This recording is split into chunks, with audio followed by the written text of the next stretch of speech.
কেন আমরা বিশেষ একজন মানুষের দ্বারা খুব সহজেই আকৃষ্ট হয়ে যাই, যদিও জানি সেই মানুষটা আমার জন্য ঠিক না, তবুও নিজেকে কন্ট্রোল করতে পারি না।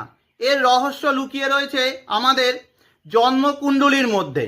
কালপুরুষের জন্মকুণ্ডলী অর্থাৎ মেষ লগ্নের জন্মকুণ্ডলীর ফার্স্ট হাউসের মালিক মঙ্গল, অর্থাৎ আমার নিজের এনার্জি মঙ্গল।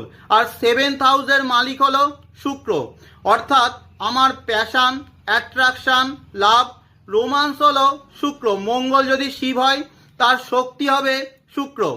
তাই মঙ্গল সর্বদা শুক্র দ্বারা আকৃষ্ট হবে। সেই জন্য দেখবেন জন্মকুণ্ডলীর মধ্যে মঙ্গল এবং শুক্রের রাশি একে অপরের অপোজিটে সর্বদা থাকে।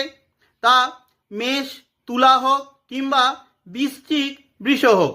এই ছোট্ট নিয়মটা আপনারা দুজনের চার্টেতে কাজে লাগান।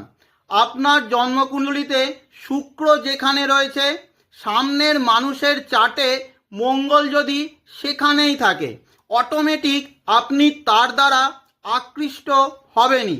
যেমন ধরুন আপনার চার্টেতে শুক্র রয়েছে কর্কট রাশির ঘরেতে, যে অপোজিট সেক্সের মানুষের চার্টে মঙ্গল কর্কট রাশিতে থাকবে, স্বাভাবিকভাবেই আপনি তার দ্বারা আকৃষ্ট হবেন। তার কারণ আপনার শুক্র সেই পার্টিকুলার মঙ্গলের এনার্জিকে চাইছে।